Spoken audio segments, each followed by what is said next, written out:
Good evening. Oh, I forgot this. Good evening. Welcome. Just check that that screen looks okay. Maybe a little movement. Hey, Zoe. Just a little jiggery pokery on that, maybe. Yes, that looks okay. We're going to start by standing up, if that's okay. In the middle of the mat, feet together, hands to the heart. Tadasana Namaskaram. Deep natural breaths. Tuning out of whatever the mind took hold of.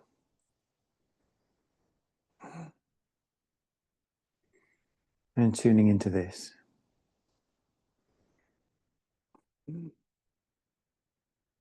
Natural movements, investigative movements, playful movements. Movements that draw the mind into the present, into the richness, into the now. Gently, if necessary.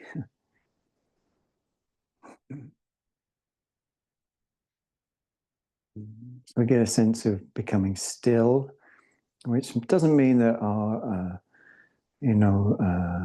impressions that have been made on us through the day have just disappeared or gone away, but we're identifying less and less with them, seeing how they are co-created, interdependent, ongoing, changeable.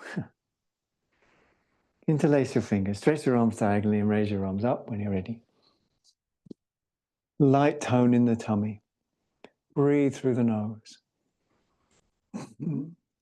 Investigate movement, looking for stretch left, looking for stretch right, looking for height, looking for lift, looking for space. So this is Urdhva Baddha Angulya, upwardly raising your fingers. Then take a big wide circle, hands to hips, step generously apart. Check your toes are equidistant from the front of the mat, turn the left toes in, right foot and leg out. Heel to arch, of course, is what we want. We're going to spread the toes multiple times. We're going to bend and re-extend the front knee. And of course, the reason we practice these poses is to make an impression into the body-mind so that we can identify, we can feel, we can sense what the body-mind has taken hold of in terms of whatever, anxiety, upset, craving, desire, attachment, yearning, whatever the mind has taken hold of. We can feel that in its resistance to this. Because we can feel it, we can begin to let it out. So the more we let this in, the more deep we go into the pose with more and more fibers integrated, the more that whatever the mind has taken hold of can release. Elbow down if you're ready. Arm up and over. Simple Parsva Konasana. Not holding the breath, of course. Natural, organic, playful. Something I like to do is lift my heels, just to give myself a bit more space. But definitely not holding the breath. Okay, we'll keep it fairly short on that side. Inhale to come up. Feet facing forwards, hands on hips. Breathing through the nose. Back toes in, front foot and leg out on the ball of the foot. Finish off the turn on the heel. And again, back and forth. With that same purpose, to find what the body-mind has taken hold of.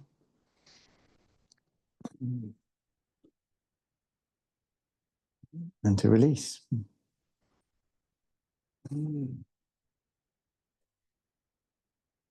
So it's all about the breath. It's playful. Sometimes when we find whatever the body-mind has taken hold of, it just could be that we had a busy day, or something was said to us that caused us to reach to the past or the future, or knocked us off our center in some way. So as you move repeatedly, we have to understand that there'll be this shedding, and we have to be willing to shed, because we know that our purity, our power is when we're empty. Again, when you're ready, coming down, still working fiber by fiber. That's still the purpose of all the poses. Stretching up and over, not looking down, breathing deep, investigative awareness, breath-centered awareness, moment by moment awareness, playful, lila.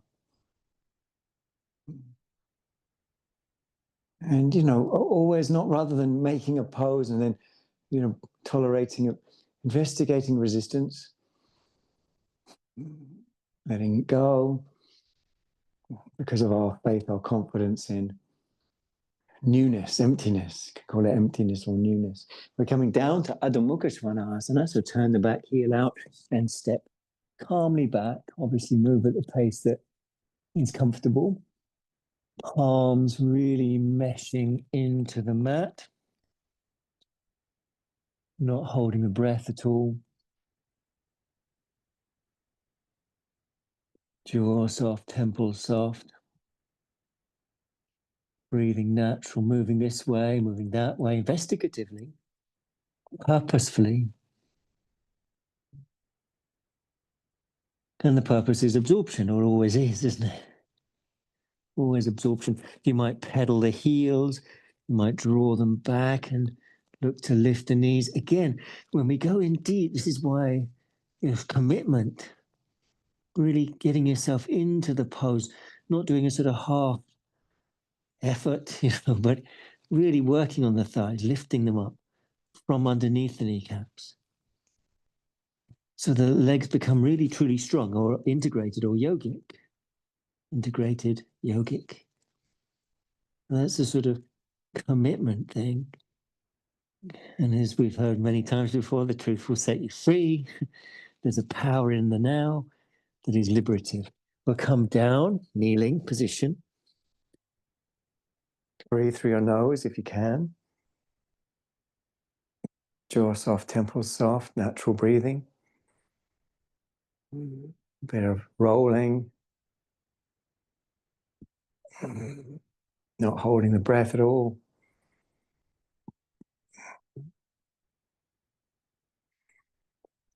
It's a natural, spontaneous.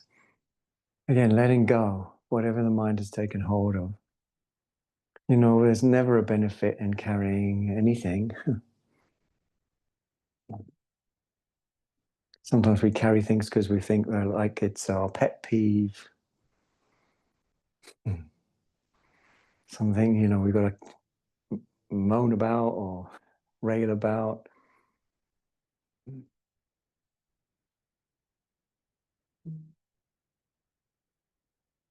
Okay, we're going to release our hands.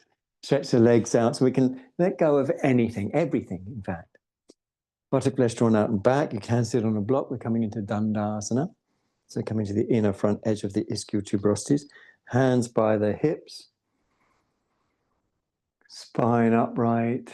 Through investigative movement. So no gripping, grasping, grabbing. Jaw soft, eyes soft. Lightness, lift, spontaneity. Thighs down, spine up. Collarbones wide, chest released.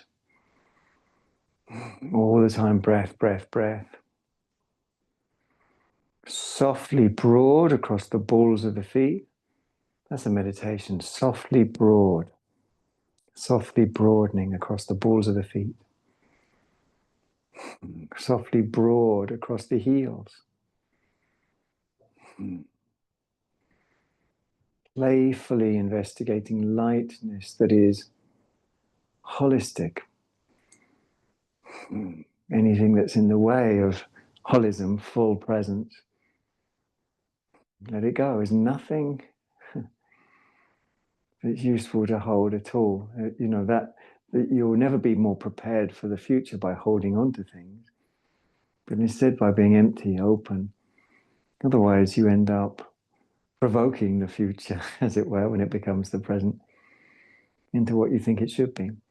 We come out of that nice and easy, back onto our backs. Well, I say back onto our backs for the first time. Scoot the buttocks under 2 or 3 or 4 times. I'll just adjust this microphone. Pop your hands behind your head. And I'd love it if you could take 3 or 4 or 5 really deep breaths. Big focus on the exhales.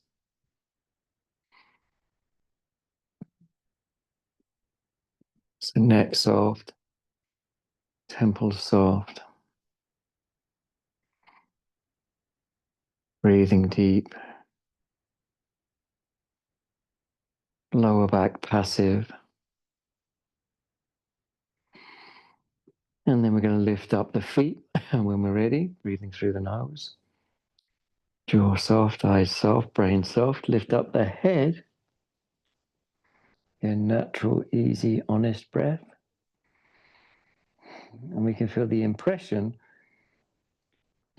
samskara, impressing into the body and revealing whatever the body mind has taken hold of.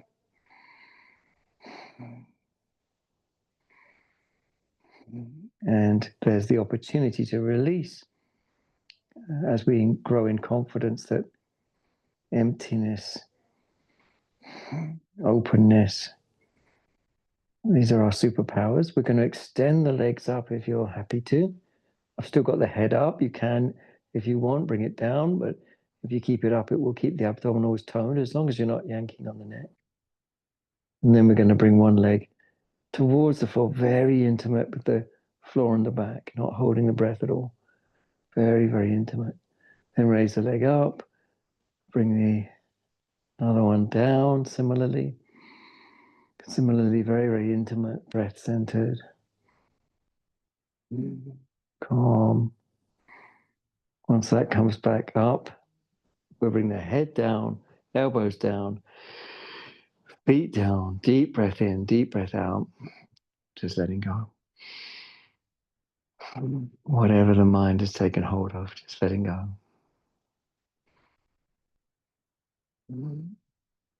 When you're ready, release your hands from behind your head and raise up one leg. Dorsiplantar flex the foot, circle, half circle, scrunch and unscrunch the toes, interlace your fingers behind your thigh. Breathe through your nose, jaw soft, eyes soft, brain soft. Light, intelligent, sensitive, flexible awareness pervades the leg.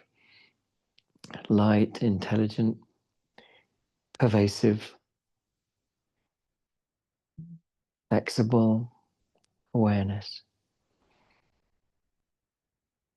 Avoiding getting stuck on anything. Like where sometimes we get caught on a thought.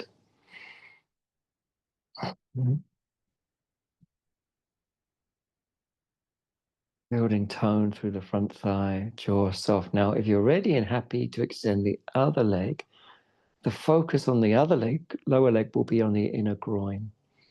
Again, not holding the breath. This is versions of Supta Padangushtasana without the Padangushta. Angushta means thumb, Pada means foot. So without holding the big toe, in other words. But breath, breath, breath. Lots of release in the neck, shoulders, lower back.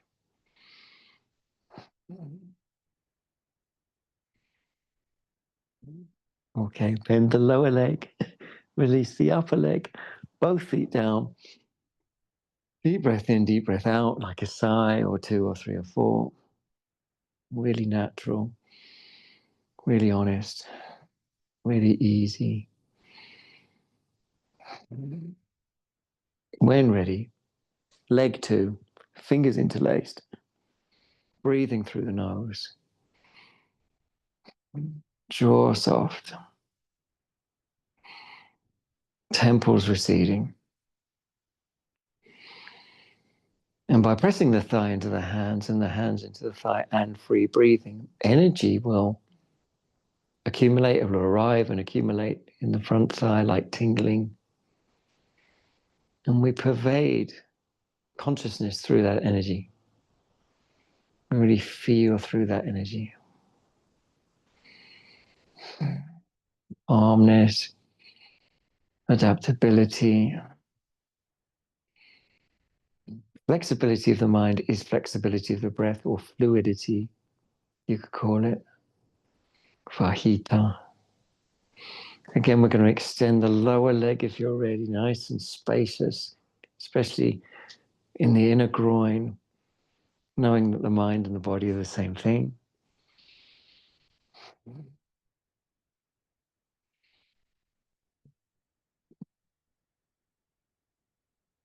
Jaw soft, eyes soft, brain soft, throat soft. Natural, honest breath. Again, letting go by letting this in, and letting this in by letting go.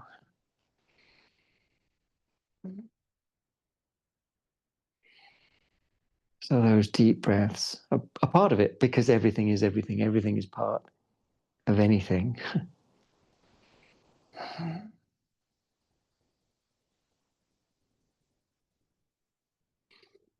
Okay, bend the lower leg, release the upper leg, both feet on the floor. Roll over when you're ready, onto your side, extend your bottom arm, and it can be really nice to put a blanket or some cushion on your arm to rest your head onto, or you can use your hand rather to rest your head on. It's good to lengthen the bottom ribs, especially if you're supporting your head like that. And then a bit of rolling side to side, breath centered. Purpose, same as we've been going through. Letting go of whatever the body-mind has taken hold of. It really doesn't matter what it is. It doesn't help to hold on to it. If it was some injustice, holding on to it just means you hold on to it. No one's learning from that. Sometimes we hold on to an injustice, what we consider an injustice, or someone didn't treat us right, because, we think, well, we can't let them get away with it. So if I just let it go, they've got away with it. But actually, it's only you that carries it, isn't it? Whatever it is. Similarly, with an anxiety about the future, there's no way you can track what it's going to be like. Best way you can meet what will be the future is to not be veiled by expectations, predictions, and so on. Now, when you're ready, pick up the top leg and play with that purposefully. Same purpose, the same artha, that is letting go. So you're moving between horizontal and vertical, loosening up the inner thighs multiple times, not holding the breath at all. Loose, calm, breath centered, natural. Reach through the inner leg when you're ready. Stay loose. As soon as the body tenses up, that indicates that the mind has taken hold of something. An idea, an opinion, a pet peeve. Holding your big toe whenever you feel you can do that in an honest, integrated way. And then begin to extend the leg by degrees without holding the breath. Natural, playful, investigative, breath centered.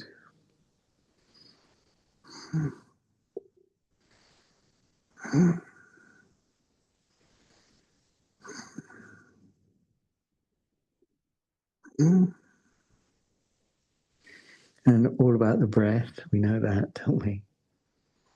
So let those breaths come through us naturally, organically, easily.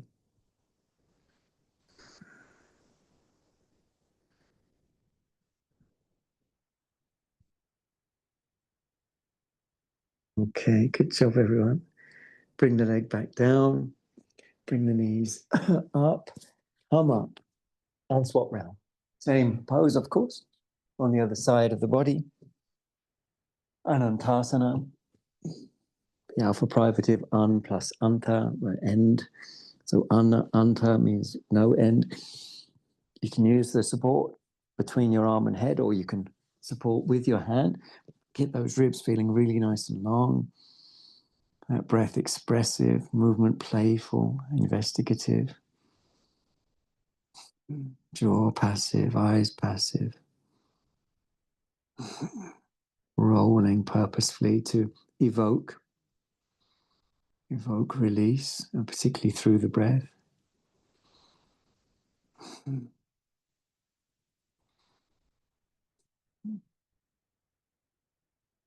when ready, top leg comes up and you play between the horizontal and the vertical planes. And the purpose to loosen up. And looseness in the body is looseness in the mind.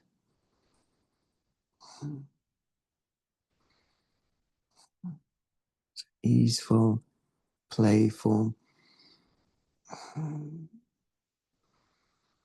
Knowing that release has to be holistic. It has to be everywhere if it's going to be anywhere. It's just how it goes.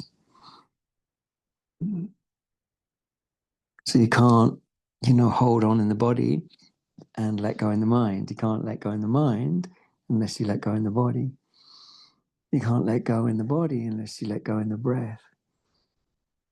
So, because otherwise what we hold on to, it feels like, well, I can still keep it tucked away somewhere, if I let go in the body, at least I can keep my views and opinions and pet peeves in my mind. When ready, but you got to let go everywhere to let go anywhere. When ready, hold the big toe, not the breath. Let that go. And then investigating, extending the leg by degrees, not holding the breath.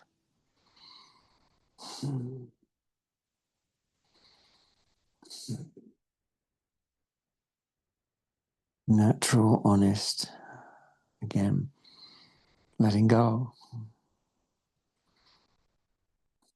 But you evoke that letting go through really getting this in, so really committing. That's how you purify the nerves. So for example, in this pose with the leg raised, getting more and more muscle fibers involved. You can perhaps feel them as almost like strings on the front of the leg. Superficial layer, and then a deeper layer, and then another layer, and layer upon layer of fibers that you can recruit and necessarily therefore let go. And you want to penetrate every single fiber so that whatever your mind is holding is released.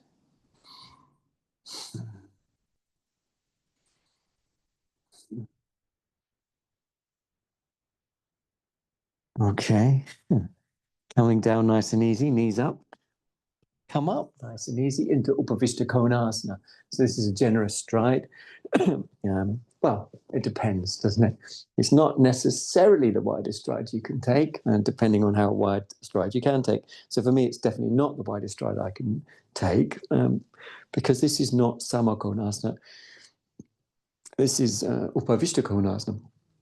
So you're making an angle between the legs, something like 90 degrees.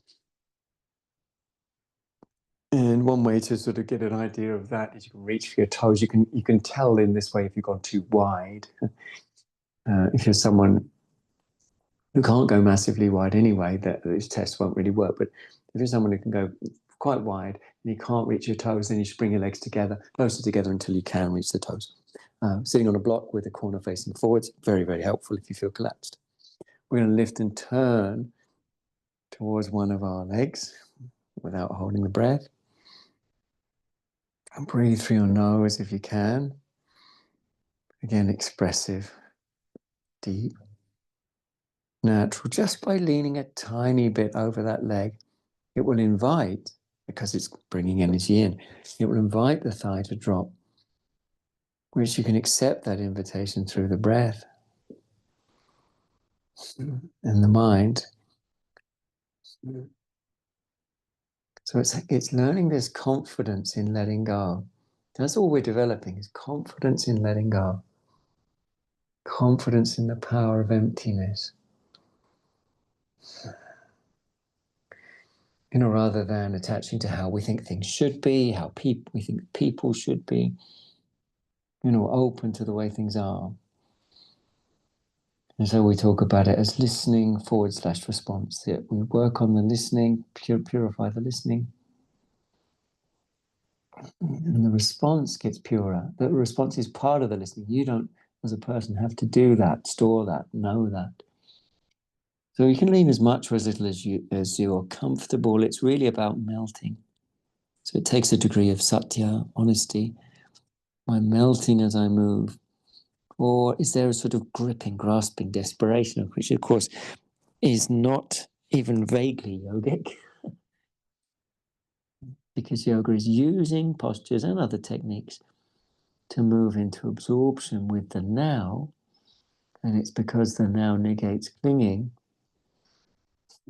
which leaves the mind open, which means it leaves it light. And when the mind is light, it's buoyant, it's able, it's agile. A light mind is an agile mind. Wherever you came to, come up and turn the other way. Similarly, again, not holding the breath.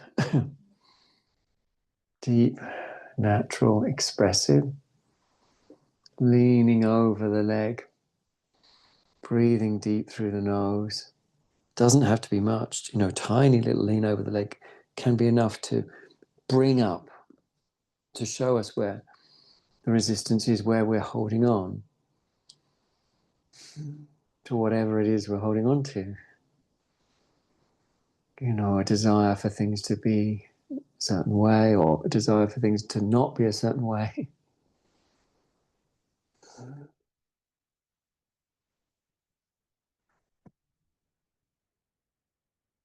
If you don't carry over anything from the past, then the present is full of openness and possibility. And it's a false idea that I somehow could carry stuff with me that would make me more prepared for what's to come, because you never, ever, ever, ever step in the same river twice. So all that carrying things from the past into the present ever does is make you heavier. It's like, carrying lots of bags and then trying to dance.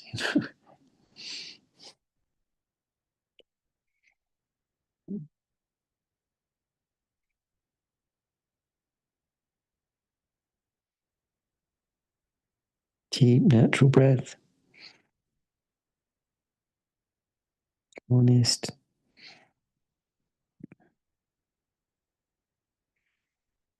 Being prepared to let go of whatever.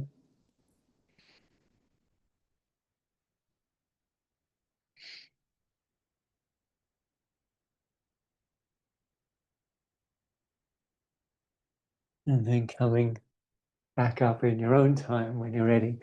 And bringing yourself into a cross-leg position. Of course, you can take a little bit of time to come between the postures. The cross-leg position is Sukhasana. There's a gap between the legs and pelvis, and the buttock flesh is drawn out and back. Arms face up, breath is through the nose, if you can. And it's natural and spontaneous. Jaw is soft, eyes are soft, brain is soft, throat is soft.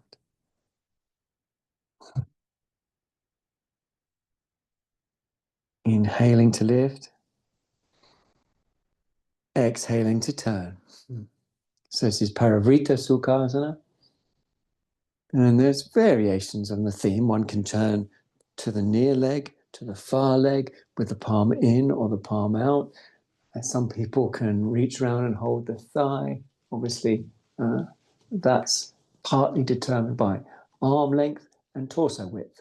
Got short arms and wider ribs, then it's going to be impossible to reach around.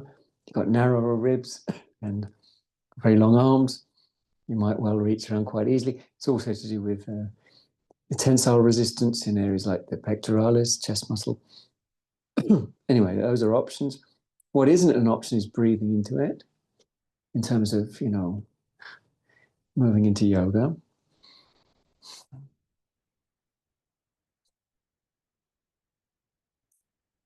A natural, honest breath. Relaxed jaw.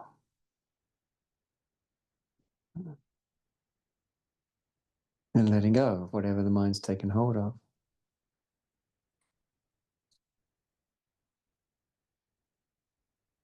Mm.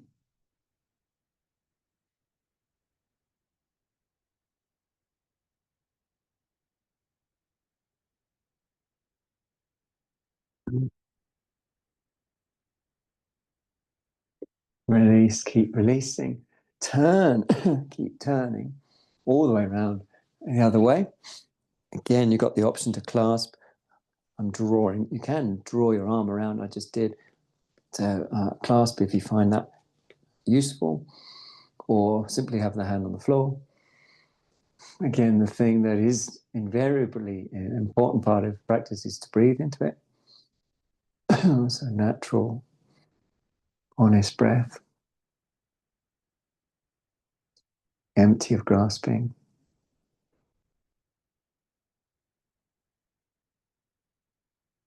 Bum relaxed. Letting go, letting go.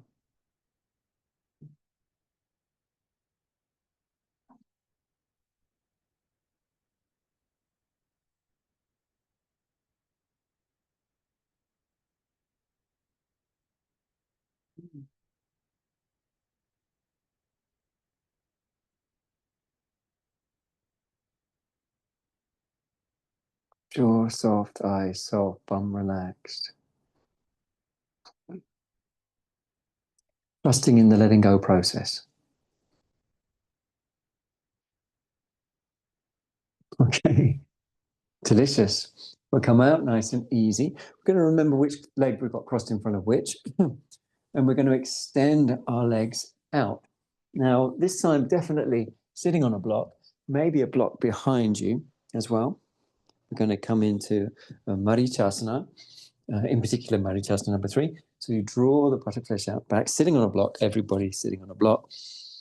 You can even sit on 2, but you'll definitely need another block behind you if you're on 2. Sitting up tall, sitting up light, sitting up breath-centered, sitting up spontaneous. Closed fist becoming an open palm. That's the metaphor that we so often use, don't we, for yoga? Because our superpower is when we're empty, and that's just the way it is. It's unequivocal.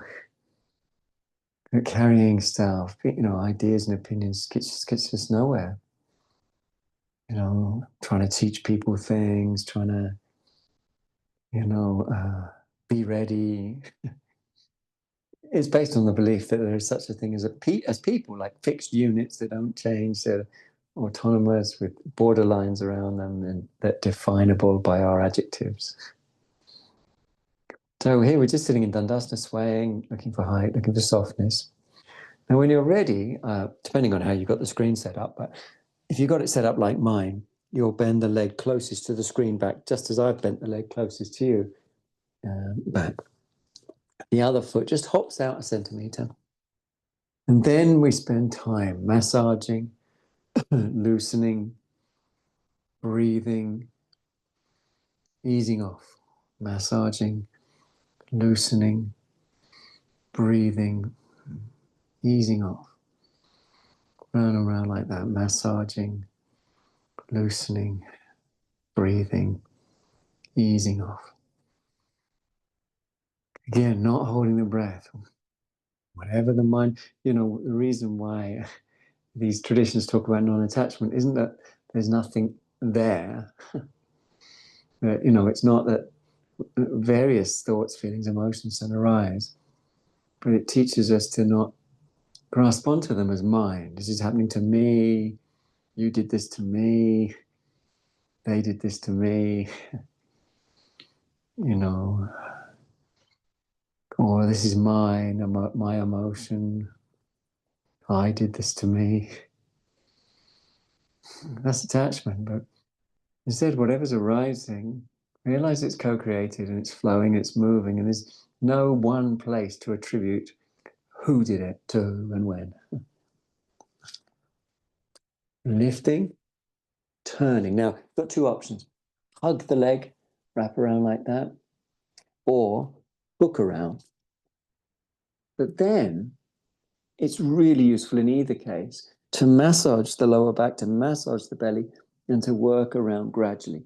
So drawing the belly in, pulling it up. I'm making circles with the pelvis, but it's not just that. As I lean back, so this moment here, I suck the tummy in, lift the chest, turn a bit more, and then I come forwards, and that holds the movement in place. So then when I do it again, I'm building on what I did before.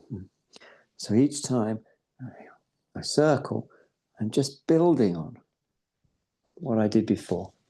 And it may be you can hook further around. Instead of just sort of turning willfully, we're integrating. We're getting each fiber to come along, as it were, for the journey. Especially that tummy, that lower tummy, the intestinal area.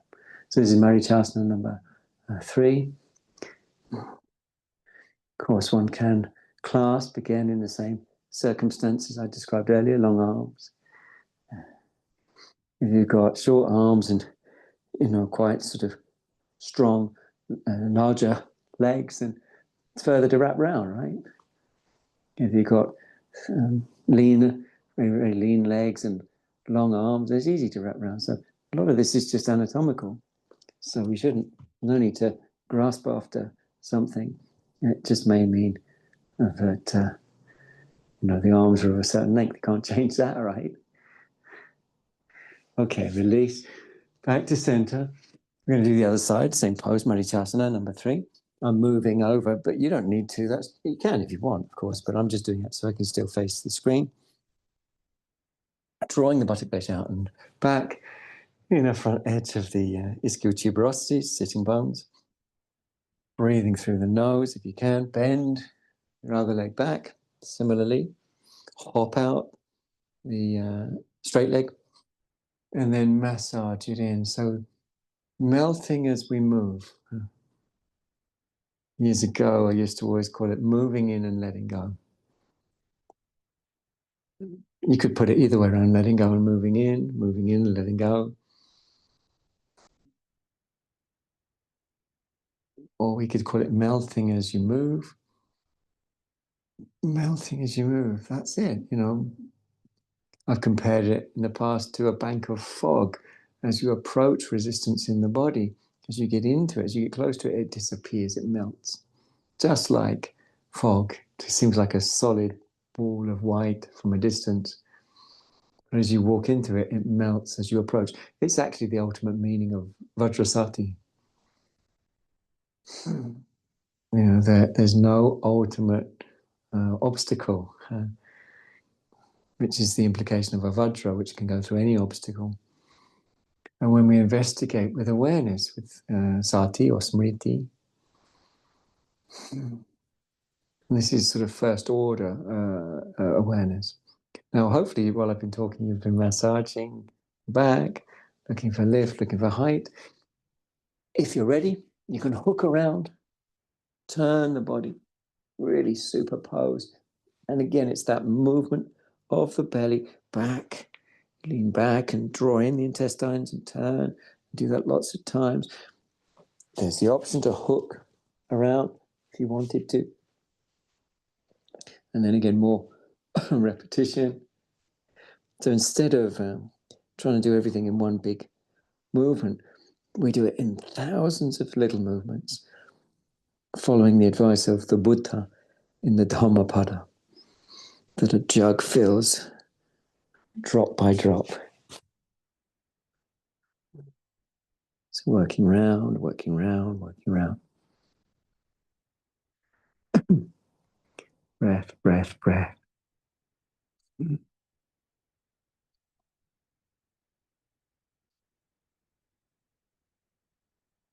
And as Patanjali says, when we're practicing yogasana, we should be looking for 4 things: easefulness, steadiness, relaxation, and a focus on the endless. And so the movement of refinement, I think, should feel endless. We're not creating an arbitrary line to say that'll do. Okay, we'll come out though, nice and easy. We're going to move the block. We're going to come into Adho Mukha Svanasana. And we're facing dog position. Palms spread, breathing through the nose. Expressive breaths. Jaw soft, temples soft, every part of the palms touching the floor. Takes time. It's a meditation. Again, we're massaging fiber by fiber. We're definitely moving in. We're definitely recruiting more and more fibers. We're not spacing out, just going and fortifying with habit patterns of the mind. We're challenging those habit patterns by recruiting muscle fibers. So the heels definitely, in time, stretch back while behind the knees there's a lift up. And that takes time. And that's also at the same time as getting every part of the palms to meditatively touch the floor, not at a point where it's like, got to get to the fixed end point, the end destination. No, it's a endlessness is how yoga works. There's more about it in my new book. Read, for example, Mathematically Silenced. So all these principles are all really about the same thing, disappearing, re-arising as this moment, not in this moment, but as this moment. The fundamental teaching of the Yogacara school, not in this moment, but as this moment. Okay, well done, everyone. Come down calmly. Regular kneeling. Obviously, you can put a block between the heels and buttocks, one hand on top of the other. Breathe expressively through your nose, if you can. Let the temples soften. The eyes soften. Shoulders soften. The breath gets more expressive. So it's honest.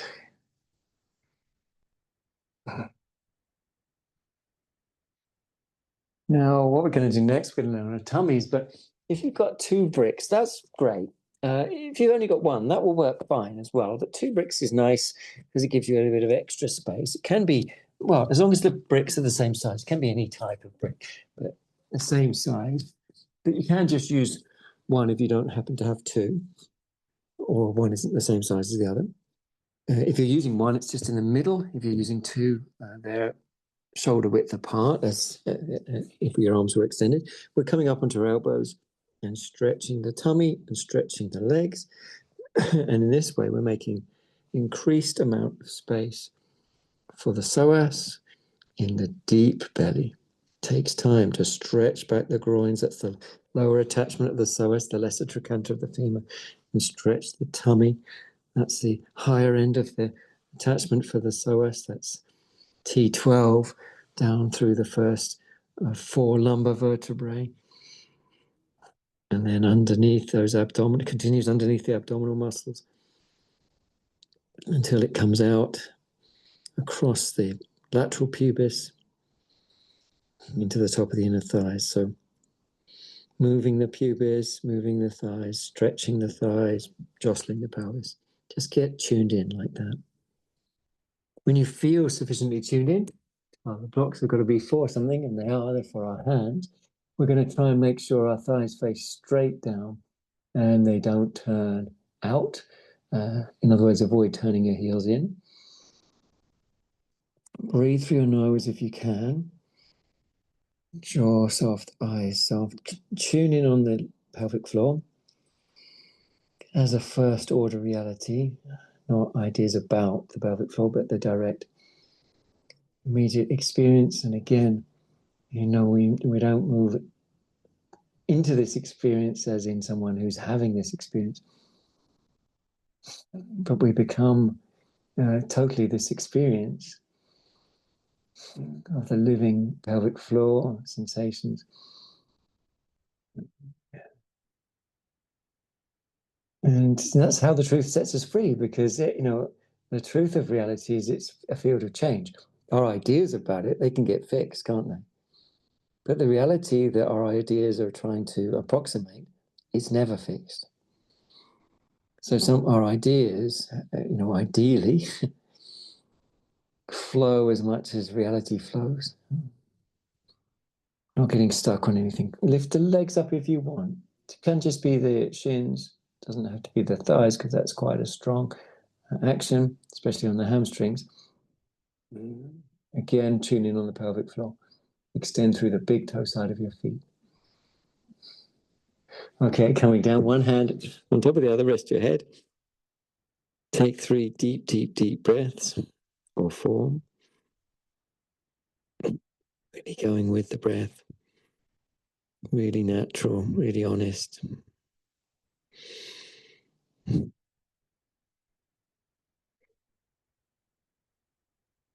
Okay, and roll gently over if you're ready. We're going to come up from the side. Now, I hope you remember from before which leg you had crossed in front of which when we were in Sukhasana, because now we're going to cross the other one in front. And we're going to come into Sukhasana, Supta Sukhasana this time, with the legs crossed. You can, by the way, I should have said it before, you can have a blanket underneath your shins, which you'll put in before you lay down. But if you have laid down and you want that, legs together, roll over, come up from the side, and then get the blanket. It's a big yes.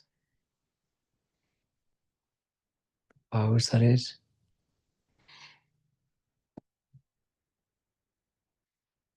Temples relaxed, jaw relaxed, brain relaxed, throat relaxed. Knees relaxed.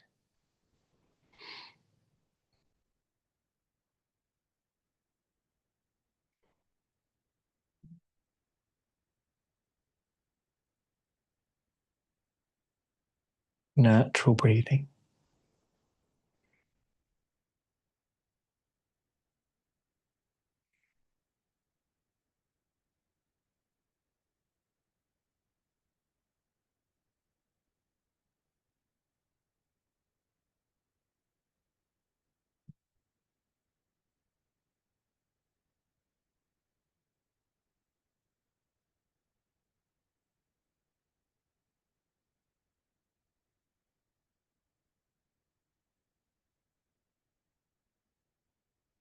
Oh, as we've said before, it's all about the breath. I've got my hands resting on the ribs. You're just as welcome to stretch them over their head, which is really, really nice, I think, especially if you move your shoulder blades multiple times. Get the psoas really, deep belly really extended.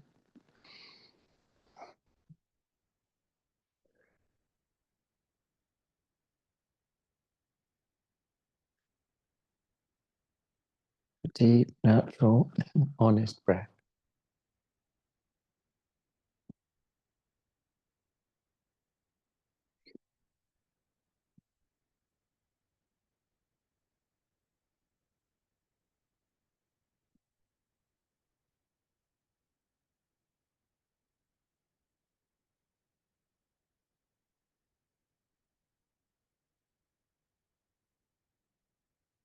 Real sense of giving.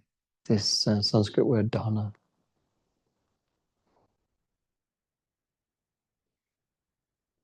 Trusting the living moment.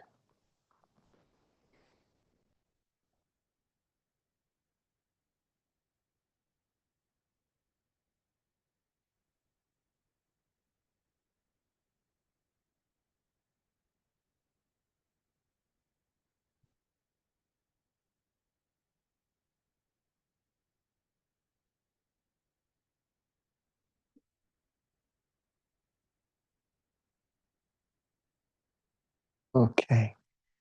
Slowly bring the legs back together. Soles of the feet on the floor. I think it's natural to lift the pelvis, just to get length in the back. So we'll go ahead with that when you're ready. Lift up the pelvis. And of course, move in any way that's intuitive. Try not to think too much about it. Thinking tends to get in the way. It creates doubt. And it creates this person who's doing the thing, instead of just the thing, instead of the Zen chop wood, carry water, which is, just this, Arjun Samedo just says so often it's like this. In Zen, they say chop wood, carry water. or Buddha says, when walking, just walking, when standing, just standing, when sleeping, just sleeping, and so on. So there's this sort of direct negation of being somebody who is sleeping, somebody who is walking, somebody who's, there's somebody is a little outside element. So surrender entirely to this. It's like a particle returning to the field. Okay, slowly come down if you're ready. Once you've landed, I'd love to hear you take a really deep breath, like a sigh, let go. Like 2 or 3 or 4 sighs, letting go. There's nothing that's helpful to carry. It just isn't. This world needs us to be agile like a gazelle. And for that, we've got to be light like a gazelle. Gentle hug of the legs, very, very gentle. And rolling gently left, rolling gently right. Head can move with the body if you want. You can judge the right actions by what they release. Should be everything. Body, brain, breath, universe.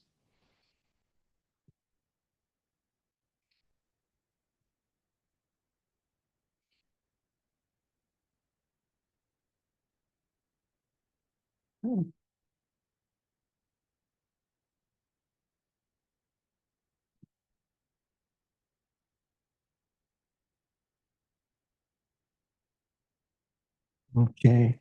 When you're ready, release the feet down. Take another deep breath in, followed by out, of course. Then a few of those deep breaths pass through you. So just lay as a sort of open field.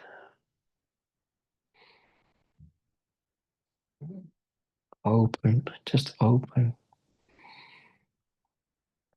Shedding anything that the mind has taken hold of naturally. You can't just decide to have nothing in the mind. That's something in the mind, isn't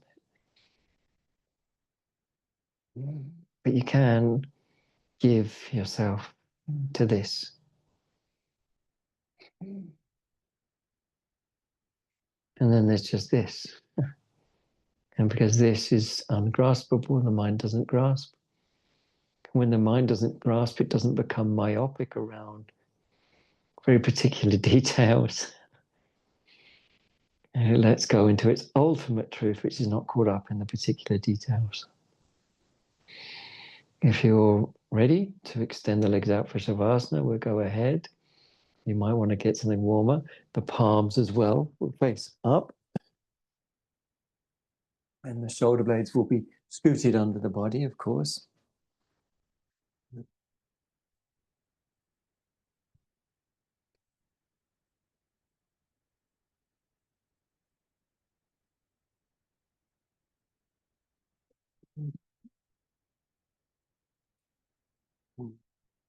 And it's eyes closed, jaw soft.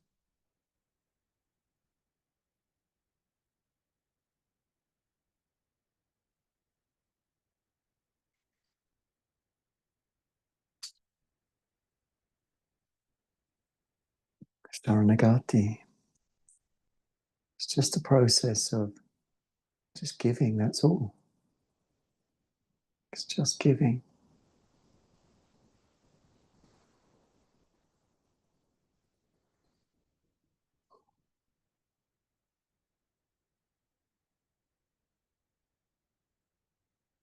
And as you give whatever's available to give, body weight, breath, opinions,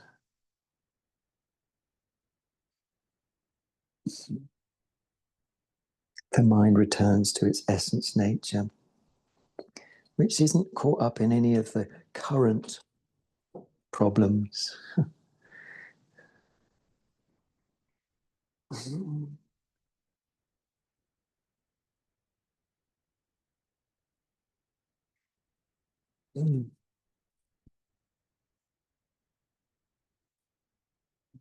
It's just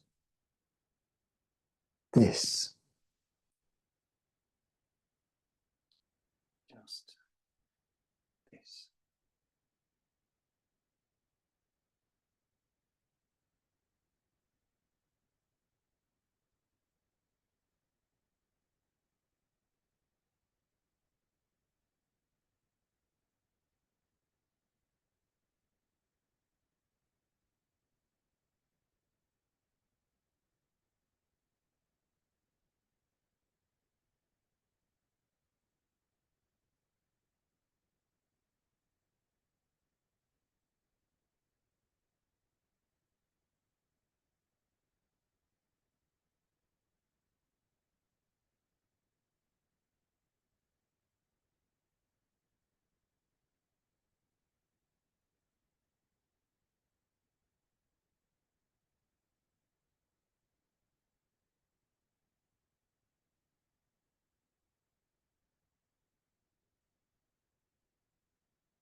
As ever, we can lay as long as we want, practicing at home. It's ideal if we can just lay until everything is this. Nothing is future or past or adjectives that other people have said about us or that we've picked up before any of our history, before any of our views about ourselves, about the world.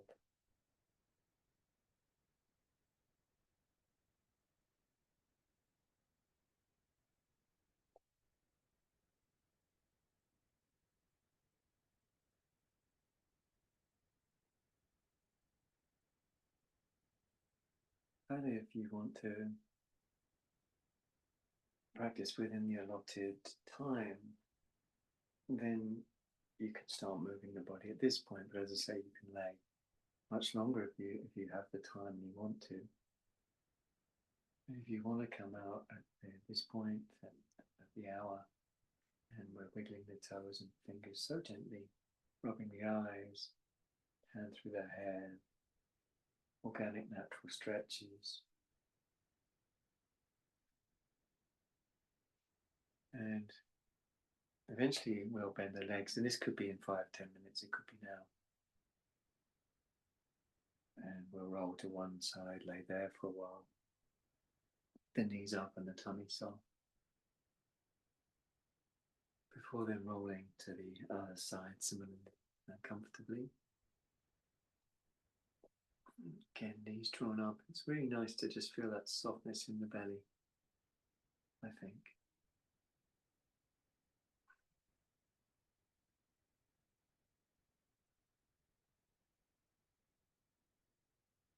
And then there's no rush at all, but if you want to come up at this point, you can.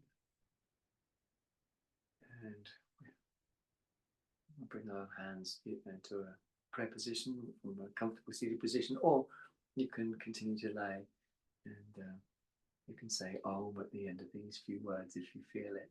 So either sitting up to say them or saying them where you're laying.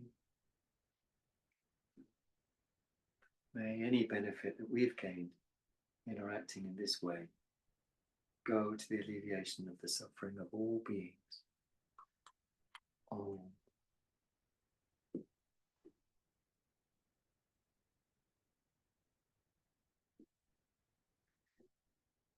Thank you very much for coming. We appreciate your time. See you soon. Have a really, really chilled evening, and yeah, I hope to see you really, really soon. Thanks again.